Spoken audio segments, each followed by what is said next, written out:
ചൂടായി വന്നിട്ടുണ്ട്. നമുക്ക് ഈ സമയത്ത് ഒരു 2 ടേബിൾ സ്പൂൺ വെളിച്ചെണ്ണ ചേർത്ത് കൊടുക്കാം. അത് കഴിഞ്ഞ് ഈ ചട്ടി നമുക്കൊന്ന് ചൂടുണ്ടോയെന്ന് നോക്കിയിട്ട് വേണം ചട്ടി കറക്കാനായിട്ട്. കൈ കൊള്ളരുത്. ഞാനൊന്ന് ചുറ്റിച്ചു കൊടുത്തിട്ടുണ്ട്. ഇനി ആ എണ്ണ ഒന്ന് ചൂടാവുമ്പോൾ നമുക്ക് അതിലേക്ക് കടുകും ഉലുവയും കൂടെ ചേർത്ത് കൊടുക്കാം. അപ്പം എണ്ണ ചൂടായിട്ടുണ്ട്. ഈ സമയത്ത് നമുക്കൊരു 1/2 ടീസ്പൂൺ കടുക് ഇട്ട് കൊടുക്കാം.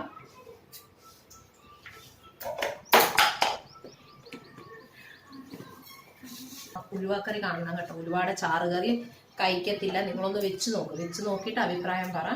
ഞാൻ ഓൾറെഡി ചെയ്തിട്ടുണ്ട്. അതെല്ലാവരും ചെയ്ത് നോക്കാം.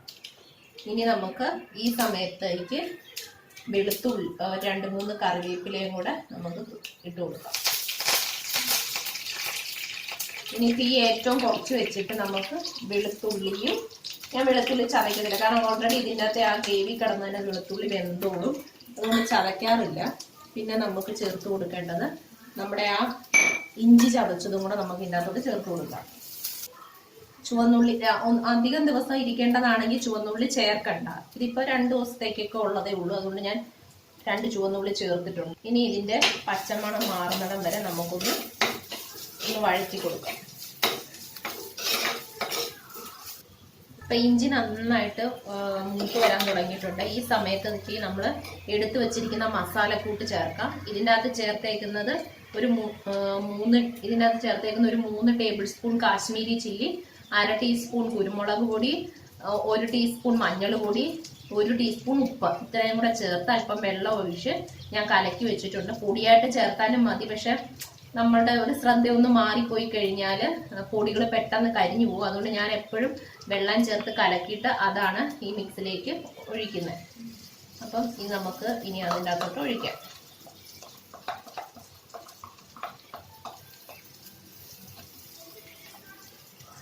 ഞാനൊരല്പം ആ പാത്രത്തിലേക്ക് തന്നെ ഒരല്പം വെള്ളവും കൂടെ ചേർത്ത് കലക്കി എടുത്തിട്ടുണ്ട്. നമുക്ക് ഈ കൂട്ട് അതിൻ്റെ അകത്തോട്ട് ഒഴിച്ചു കൊടുക്കാം. എന്നിട്ട് നന്നായിട്ട് അതിൻ്റെ പച്ചമണം മാറുന്ന വരെ നമുക്കൊന്ന് ഇളക്കാം.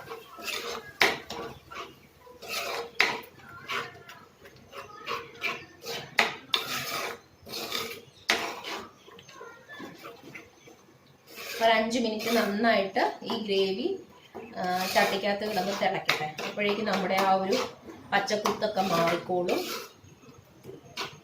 ഫ്ലെയിം എപ്പോഴും ലോ ഫ്ലെയിമിൽ വെച്ചിട്ട് വേണം പൊടിയുടെ മിക്സ് ഇടാനായിട്ട്. അത് കഴിഞ്ഞിട്ട് ലോ ഫ്ലെയിമിൽ തന്നെ വെക്കുക. ഇല്ലെങ്കിൽ ചിലപ്പോൾ പെട്ടെന്ന് കരിഞ്ഞു പോകും. അതുകൊണ്ട് അത് പ്രത്യേകം ശ്രദ്ധിക്കുക. അപ്പോൾ ഇതൊരു 5 മിനിറ്റ് കഴിഞ്ഞിട്ട് നമുക്കിനി ബാക്കി കൂട്ട് ചേർക്കാം. ഇപ്പം ഏകദേശം ഒരു 5 മിനിറ്റ് കഴിഞ്ഞിട്ടുണ്ട്. ഇത് തിളയ്ക്കുന്നുണ്ട്. ഇതിൻ്റെ ആ പച്ചക്കുത്ത് സ്മെല്ലൊക്കെ മാറിയിട്ടുണ്ട്. അപ്പം നമുക്ക് ഇതിൻ്റെ അകത്തേക്ക് ഇനി ആവശ്യത്തിനുള്ള വെള്ളം ഒഴിച്ചു കൊടുക്കാം. ഇതിപ്പോൾ ഞാൻ 1 കപ്പ് വെള്ളം എടുത്തിട്ടുണ്ട്. നമുക്ക് കുറേശ്ശെ ഒഴിച്ചിട്ട് നോക്കാം.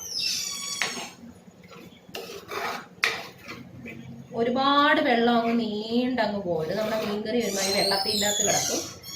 അപ്പോൾ നമുക്ക് അല്പാൽപ്പമായിട്ട് ചേർത്ത് കൊടുക്കാം. നമ്മുടെ കഷ്ണം എത്രണ്ണം ഉണ്ട് അതനുസരിച്ച് വേണം വെള്ളം ചേർക്കാനായിട്ട്. കുറേശ്ശെ നമുക്ക് ചേർത്ത് കൊടുക്കാം. പിന്നെ ഈ കഷ്ണം എല്ലാം ചേർത്ത് വെന്ത് പറ്റി വരുമ്പോൾ കറക്റ്റ് ഗ്രേവി ആകുന്ന പരുവത്തിന് വേണം ചേർക്കാനായിട്ട്. അപ്പം ഞാനിപ്പോൾ ഏകദേശം ഈ ചട്ടിയുടെ ഇവിടെ ഒരു വെട്ടുണ്ട്. ഏകദേശം അവിടം വരെ വെള്ളം ചേർക്കുകയാണ്. ഒരല്പം കൂടെ വെള്ളം എടുക്കട്ടെ. അല്പം വെള്ളം കൂടെ ഞാൻ ചേർത്തിട്ടുണ്ട്. ഇനി നമുക്ക് ആ സോക്ക് ചെയ്ത് വെച്ചിരിക്കുന്ന പുളിയും കൂടെ ഇതിലേക്ക് ചേർക്കാം. ഞാനൊന്ന് മുറിച്ചിട്ടെ. എന്നിട്ട് നന്നായിട്ട് ഇത് ചട്ടിക്കകത്ത് കിടന്ന ആ പുളി ഒക്കെ ഒന്ന് ഇറങ്ങി ഈ ഗ്രേവി ഒന്ന് തിളക്കട്ടെ. അതുവരെ നമുക്ക് വെയിറ്റ് ചെയ്യാം. അത് കഴിഞ്ഞിട്ട് നമുക്ക് മീനിൻ്റെ കഷ്ണങ്ങൾ ഇതിലേക്ക് ചേർക്കാം. അപ്പം അതൊന്ന് തിളക്കട്ടെ. ഇപ്പം ഇത് നന്നായിട്ട് തിളച്ച് വരാൻ തുടങ്ങിയിട്ടുണ്ട്. ഇനി നമുക്ക് ഇതിൻ്റെ അകത്തോട്ട് കഷ്ണങ്ങൾ ഇടാം. തിളച്ച് വരാൻ തുടങ്ങിയിട്ടുണ്ട്. നമുക്കിനി കഴുകി വെച്ചിരിക്കുന്ന കഷ്ണങ്ങൾ ഇതിലേക്ക് പതുക്കെ ചേർത്ത് കൊടുക്കാം. ഇങ്ങനെ താഴോട്ട് ഇടല പതുക്കെ കൈകൊള്ളാത്ത രീതിയിൽ വേണം ഇടാൻ. ഇല്ലെങ്കിൽ ചാറ് മുഖത്തേക്ക് തെറിക്കും. അതുകൊണ്ട് സൂക്ഷിച്ച് വേണം ചെയ്യാനായിട്ട്. അപ്പം ഞാൻ ഈ കഷ്ണങ്ങളെല്ലാം ഇതിൻ്റെ അകത്തോട്ട് ഇട്ട് കൊടുക്കട്ടെ.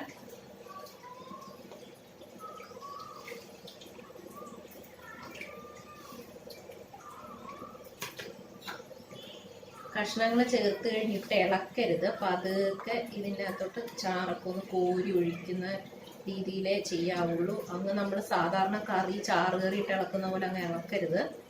അത് പ്രത്യേകം ശ്രദ്ധിക്കണം. മീൻ ഉടഞ്ഞു പോകും.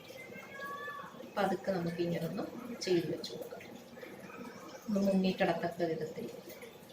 ഇനി തീ ഒരു മീഡിയം ഫ്ലെയിമിൽ വെച്ചിട്ട് നമുക്കിത് ഒരു 10 മിനിറ്റ് വേവിച്ചെടുക്കാം. മീനും ഒരുപാട് നേരം ഇട്ട് വേവിക്കരുത്. വേവിച്ച് കഴിഞ്ഞാൽ അത് പൊടിഞ്ഞു പോകും. അത് മീൻകറി ഏകദേശം ഒരു 10-15 മിനിറ്റ് ആയിട്ടുണ്ട്. ഇനി നമുക്ക് ഒരുപാട് പതുക്കെ സ്പൂണിട്ട് ഒന്ന് സൈഡൊക്കെ ഒന്ന് മാറ്റി കൊടുക്കുക. സാധാരണ നമ്മൾ ചെയ്യുന്നത് പിന്നെ തുണി ഉപയോഗിച്ചിട്ട് ഒന്ന് ചുറ്റിച്ചു കൊടുക്കാം നന്നായിട്ട്.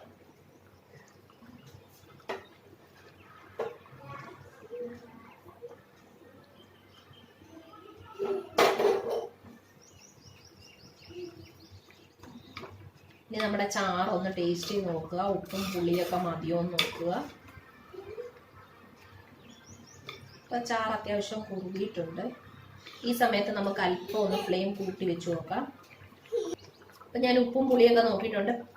പക്കായാണ് ഉപ്പും പുളിയൊക്കെ, ഒന്നും ചേർക്കേണ്ട ആവശ്യമില്ല.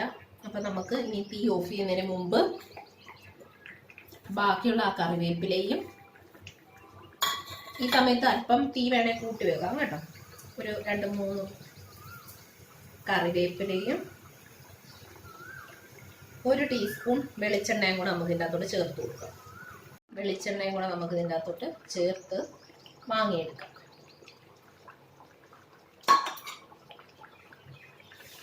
അങ്ങോട്ടൊന്ന് ചുറ്റിച്ചു കൊടുക്കാം.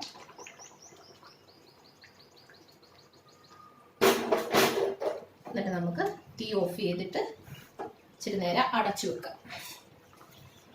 അടച്ചു വെക്കുമ്പോൾ ഒരു അല്പം ഗ്യാപ്പിട്ട് അടച്ചു വെക്കണം കേട്ടോ, ആവി വെള്ളം പുറത്തോട്ട് പോകാൻ വേണ്ടിയിട്ട്. അപ്പം എല്ലാവർക്കും പെട്ടെന്ന് തയ്യാറാക്കാവുന്ന മീൻകറി ഇഷ്ടപ്പെട്ടെന്ന് വിചാരിക്കുന്നു. എല്ലാവരും ട്രൈ ചെയ്ത് നോക്കുക.